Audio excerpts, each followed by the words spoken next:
The Diana, Princess of Wales, has been killed in a car accident, and that her partner, Dodi Fayed, has also been killed. If Diana's fatal crash was not just an accident hidden for 25 years, the Queen's words hint at a shocking cover-up, missing evidence, and a truth too dangerous to expose. Who was pulling the strings behind closed doors? Why did the security footage vanish? And what did the Queen mean when she wrote, "I should have stopped it"? Once you hear this, you will never see Diana's story the same way again. Queen Elizabeth's diary exposes the chilling truth behind Princess Diana's death. Diana's romance with Dodi Fayed was not mere tabloid gossip, it was a crisis within the royal family. According to Queen Elizabeth's secret diary, King Charles viewed Diana's relationship as a direct threat. One chilling entry states that Charles confided that she was becoming a liability. The word liability signals danger, something or someone that must be dealt with. Diana was not just any ex-royal, she was beloved worldwide with an unmatched ability to capture public attention. Her rebellious nature and independent spirit made her unpredictable, something the royal family could never tolerate. What truly sent the monarchy into panic was not just Diana's influence but also who she was with. Dodi Fayed was not just a wealthy suitor but the son of billionaire Mohammed Al Fayed, a man with deep connections and immense power. Even more alarming, whispers of Diana considering marriage to Dodi began circulating among her friends.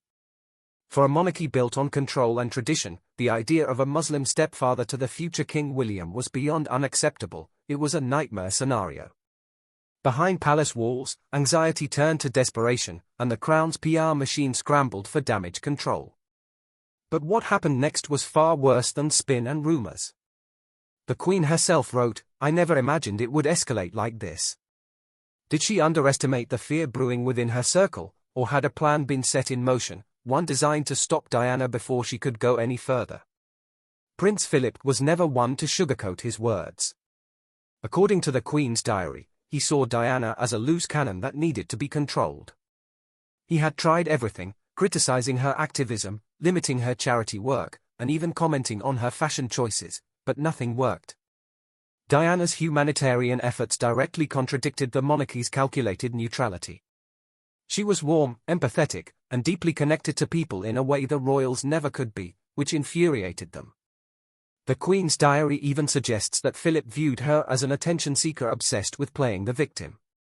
But this was not just palace gossip, there were real-world consequences to Diana's actions. In 1997, her anti-landmine campaign put her in direct conflict with UK government policy. She was no longer just a popular princess, she was a political problem. Philip, the Queen wrote, demanded restraint.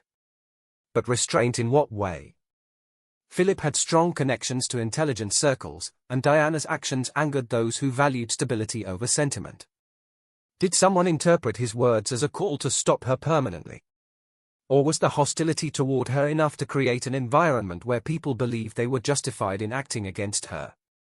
Diana was no stranger to the paparazzi, they followed her everywhere, desperate for the next big shot.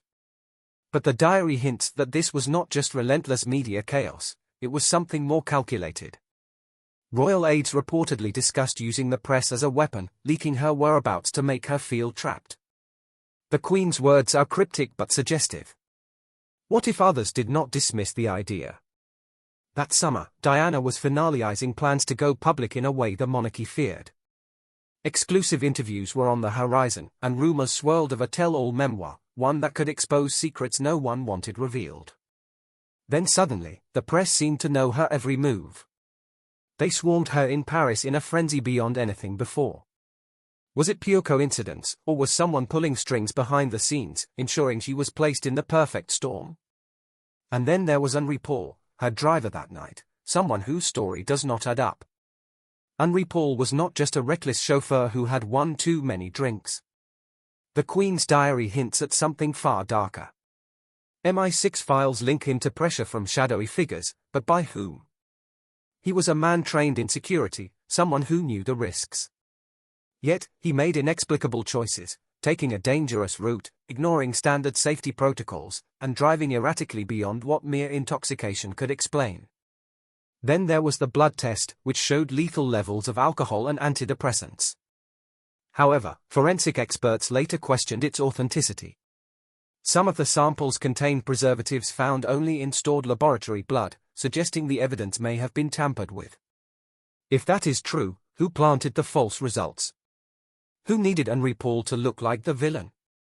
The Queen never named names, but her words suggest she suspected more than she let on. That mischievous, inquiring twinkle was as bright at the end, were all irrepressible. MI6 had been monitoring Diana. Was Paul coerced, manipulated, or perhaps even sacrificed to ensure a specific outcome? Yet, one final piece of the puzzle changes everything: the unseen car. Witnesses described a mysterious white Fiat Uno colliding with Diana's speeding Mercedes seconds before the crash. Forensic experts confirmed paint traces at the crash site, yet investigators dismissed it. Why? Queen Elizabeth's diary suggests a cover-up. The collision forced Diana's car off course, but the Fiat's driver was never found. Rumors claim the car belonged to a photographer with MI6 ties. Even more chilling, a French medic reported seeing a man in black flee the scene. Was this a coincidence, or was the crash orchestrated? If the Fiat was part of a setup, silencing its driver would have been easy. The royal family had powerful connections in France, including diplomats, intelligence officers, and high-ranking officials. Could they have influenced the investigation? The diary does not confirm, but it raises disturbing questions. Then comes the lost evidence. The Ritz Hotel was covered in security cameras, except, conveniently, on the night of Diana's death. The footage was gone, no backups, no explanations. Earlier that evening, Diana's driver, Henri Paul, acted strangely. He received mysterious calls and left the hotel abruptly, yet that footage was erased. Hotel staff logs from that night vanished, and Mohammed Al-Fayed accused MI6 of seizing them. Was it paranoia? Maybe, but the Queen's diary hints otherwise. This was no accident. In 2004, a retired French detective admitted that key evidence had been destroyed. By whom? He refused to say, but someone had the power to erase the truth before the world could see it. Then there was Prince Philip. He was not just Diana's critic, he was her most dangerous adversary. The diary captures his frustration, stating that he publicly called her a loose cannon. Former aides claimed he once suggested permanently exiling Diana. But Philip was not just a royal, he was a former Navy officer with deep intelligence ties. He mingled with military leaders, men trained to eliminate threats. Did his words inspire someone to act? It gets darker. In 1997, months before Diana's death, Philip hosted a private dinner, and among the guests was the Director General of MI5. The topic of discussion? National security threats. That same year, Diana's landmine campaign embarrassed the British government. Could she have been labelled a threat? The diary does not say, but the timing is suspicious. Philip's power, temper, and influence, was this a recipe for disaster? Then there was the pregnancy rumour, the most explosive claim of all. Princess Diana was allegedly pregnant with Dodi Fade's child. The diary treads carefully, but if true, the monarchy faced a crisis. A royal step-sibling to William and Harry, raised in Islam, was unthinkable. Diana's closest friends said she wanted another child, but no pregnancy was ever confirmed.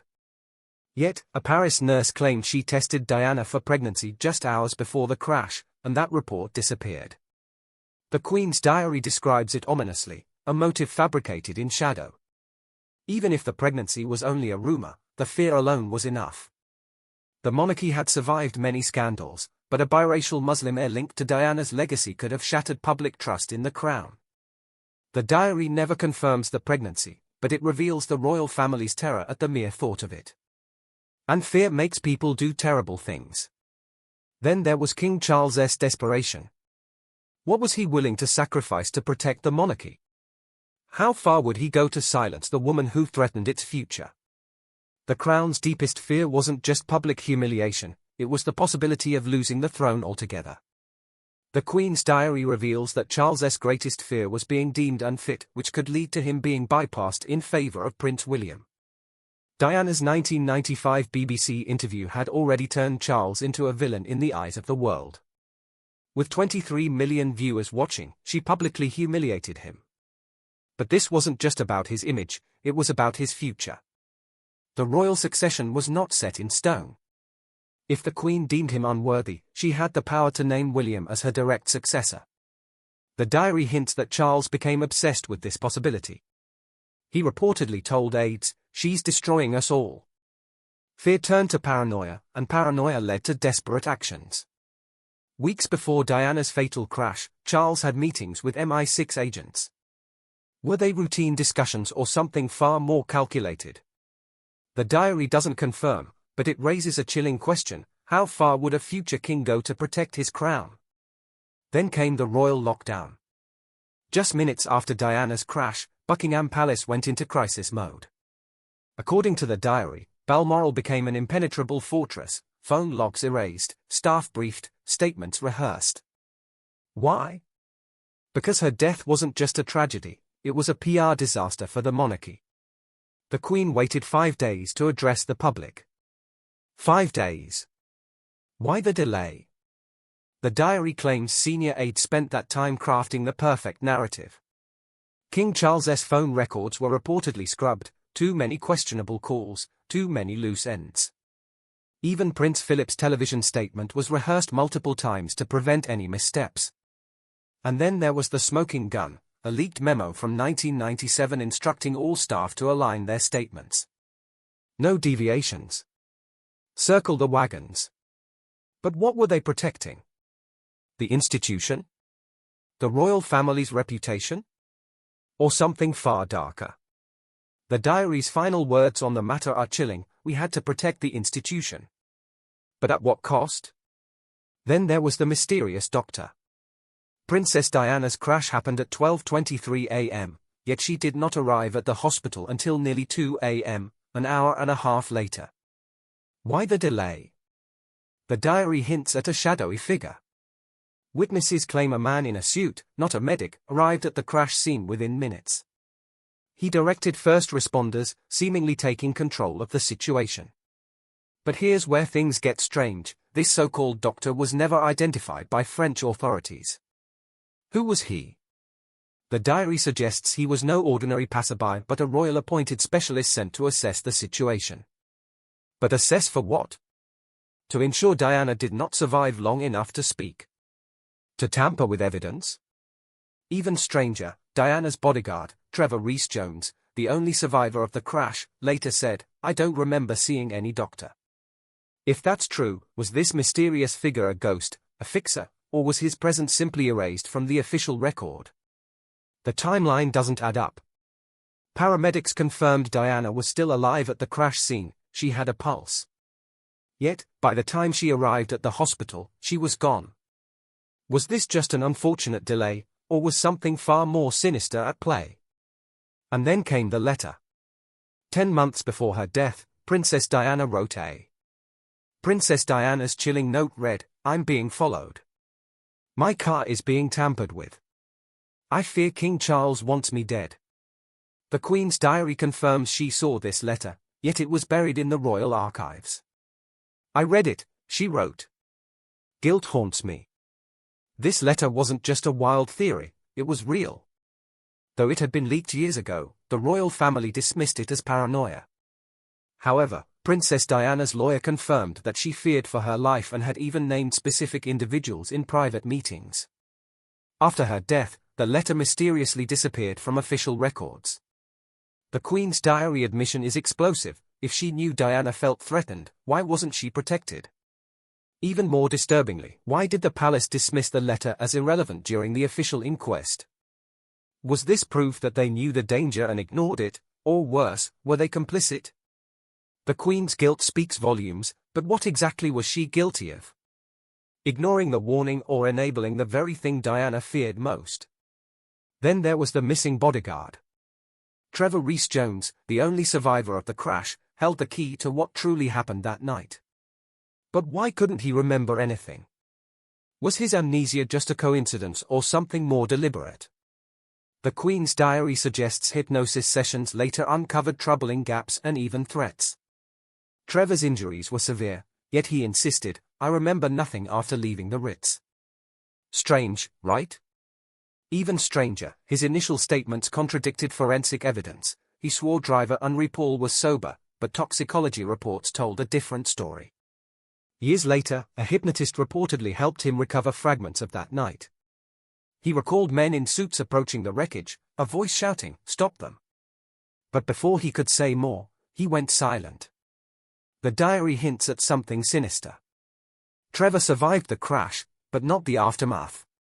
Was he threatened by the royals, the press, or someone with too much to lose if the truth came out? Then there was the flash. Witnesses described a blinding light just before impact, like a camera flash, but stronger. The diary questions whether it was military-grade technology or a staged accident. Let's get technical. In 1997, the UK military had high-intensity strobes capable of disorienting drivers. A coincidence, maybe. But here's where it gets wild. A paparazzo at the scene later confessed, "The light wasn't from us." Another witness swore it was mounted to the tunnel wall. Was this flash meant to blind Henri Paul and force the crash? If so, who planted it? MI6? A foreign intelligence agency? Or someone within the royal family's inner circle? Investigators never explained the flash, because they couldn't, or because they wouldn't. Then came the French connection. The French investigation was a masterclass in silence. The diary claims that a gift from our government ensured cooperation. What does that mean? Let's connect the dots. France quickly blamed the paparazzi and Henri Paul, case closed. But witnesses vanished, evidence disappeared, and even the presiding judge later admitted, "We were pressured to hurry." Pressured by who? Weeks after the crash, the UK awarded France a lucrative defense contract. Was this a coincidence, or a well-timed favor to keep certain truths buried? The diary's language is chilling, silenced. Not persuaded. Not convinced. Silenced. If French investigators had looked deeper, they might have found threads leading back to the crown, threads someone was willing to sever, whether with cash, threats, or both. The real question isn't what they hid, it's who they were protecting. Then there was the royal PR machine. The world saw the royal family mourning Princess Diana, but behind palace doors, the diary exposes a brutal truth: we mourned publicly, but privately we were relieved. Diana's death was a PR catastrophe, but also an opportunity. Before the crash, her popularity was a problem. Polls showed 70% of Brits blamed King Charles for their divorce, and the monarchy's approval ratings were plummeting. But after her death, the narrative flipped overnight. The Queen's delayed speech, the flag at half-mast, the tearful crowds, it was all damage control. The diary admits senior aides orchestrated every moment of that grief-stricken facade. But the most damning revelation? A leaked Buckingham Palace memo from September 1997, Princess Diana's legacy must now serve the crown, not undermine it. Her death was rebranded, not as a failure of the monarchy, but as a national tragedy. Even her beloved charities were absorbed into royal initiatives, ensuring that in death, she became a tool for the very institution she once threatened. The diary doesn't just expose hypocrisy, it reveals a calculated rebirth of the monarchy's image. And it worked. But what if the story didn't end there? The blood sample switch raises even more questions. If Henri Paul was truly drunk, why did some reports suggest his toxicology results were tampered with? Could someone have swapped his blood sample to frame him? Or was it all part of a much bigger cover-up? The diary questions the silenced truth, the unanswered questions behind that fatal night. Henri Paul's toxicology report painted him as a man too drunk to drive. But the diary tells a different story. Official records claimed his blood alcohol level was 3 times the legal limit. Yet something didn't add up. French law requires 2 blood samples for confirmation, but only one was ever tested. Then came the real shock: traces of carbon monoxide were found in his blood, the same gas commonly present in embalmed bodies. If true, it could only mean one thing: someone swapped Paul's blood with that of a corpse. But why? The diary suggests MI6 orchestrated the switch, manipulating evidence to craft a narrative that conveniently blamed the crash on a reckless, intoxicated driver. Witnesses at the Ritz, including a bartender, insisted Paul had only consumed 2 shots that night. If he wasn't as drunk as reports claimed, why the deception? Was this an attempt to divert attention from something much bigger, something meant to stay buried along with the victims? Then there was Princess Diana's 1996 divorce settlement. On the surface, it seemed straightforward: money, assets, and a formal separation from Prince Charles. But hidden within the legal jargon was a critical clause, a gag order. This order legally barred Diana from discussing Charles's affairs, Camilla, or any sensitive royal secret. Yet Diana had already begun lifting the curtain, revealing glimpses of hidden truths in her explosive BBC interview where she famously stated, "There were 3 of us in this marriage." The royal family feared she wouldn't stop there. Rumors swirled that she was preparing to publish a memoir, one that would expose financial scandals, concealed lineage, and the monarchy's darkest secrets. But here's where things get even more unsettling: the gag order was set to expire in 2000. If Diana had lived, she would have been free to speak, unrestricted. And that was a risk the monarchy simply could not afford. Princess Diana's death in 1997 came at an eerily convenient time. Was it merely an accident, or was there a deeper motive behind ensuring her voice was permanently silenced? That night in the Pont de El Alma tunnel, something strange happened: every single CCTV camera failed. Engineers later confirmed there were no technical malfunctions in the system, so how did they all go dark at the exact moment of the crash? The diary suggests this was no coincidence but an intentional blackout, possibly triggered by a remote kill switch. Who could have orchestrated such a move? French intelligence? MI6? Perhaps even both? In 1999, a French technician came forward with a chilling confession: he had received a call instructing him to disable the cameras on that very night. He refused to disclose the caller's identity but noted that their English was polished, their accent refined. Without footage, there was no visual record, no evidence of the blinding flash witnesses reported, no proof of the suspicious vehicles tailing the car, and no trace of the unknown figures seen at the scene. Was this an elaborate cover-up? If so, who orchestrated it, and what were they trying so hard to erase? The final entry in the diary delivers an unsettling revelation: I failed her. The crown's cold machinery consumed her light. God forgive us. This is not mere remorse, it is an admission of institutional betrayal. Bound by duty and centuries-old tradition, the monarchy saw Diana as a threat, a force capable of unraveling its carefully constructed image. Yet, they did nothing to protect her. The diary never directly states that the royal family orchestrated her death, but it doesn't have to. Acknowledging the brutal lengths to which the monarchy would go to preserve itself raises the unspoken question: was Diana's death a tragic accident, or was it an act of preservation, ensuring that the monarchy's future remained intact at the cost of one woman's life? In the years following her passing, the monarchy experienced a resurgence in public support. The grief of the people was carefully redirected into a narrative that softened their anger, reshaping Diana's legacy into one that ultimately reinforced the institution rather than challenged it.